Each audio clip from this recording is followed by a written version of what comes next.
Misa yo kutungisisa Sakramento ya Ordin ahari Nyamutanga Cathedral yayebemberwe shabarisa witwara ryambararamba tubino mugisha owasima abadiko naba abo kwayo kwereza Ruhanga kandi yabashaba kwitegereza obukuru bw'ida rero batunga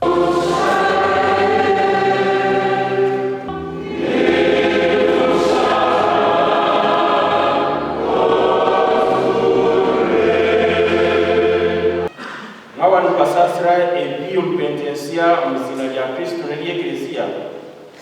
Mwabanu kunyakunya babire mbasiga amashita garwera. Mwabanu bemembere mugenzi rwera iyo kushomera hamwe. Mwabanu muhimisa kandi musima Ruhanga umushara za Bevario zesha haza kwizoba ezimuru kongera Ruhanga. Ebyo nukora thabwa bikiriza bonka.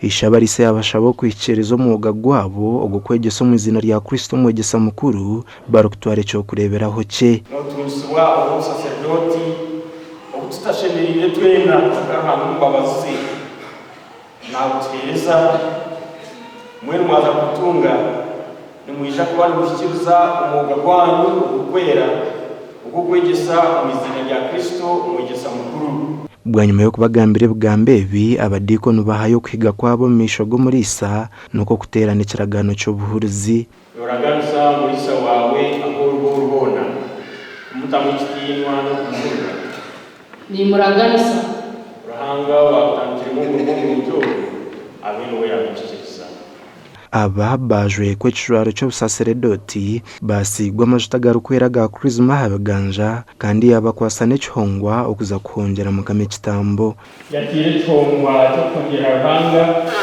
icyarwo mu kigombe cy'ukwera cy'abantu be yetegereze cyo rakore kuratere cyo rahonje kana amagara gawe ugakanise n'ibanga y'umusharaba wa Mukama.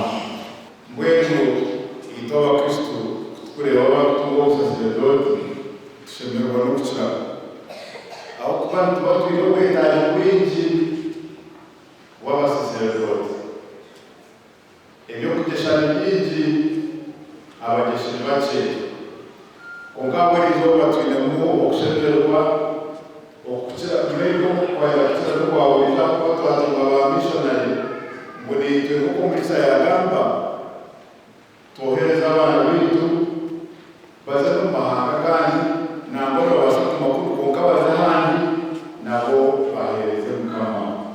Igisakramento cy'ukubanza ngiryazara isakramento cy'ukureri bitwasima mubakunda mukasharira mukatubangira umudona.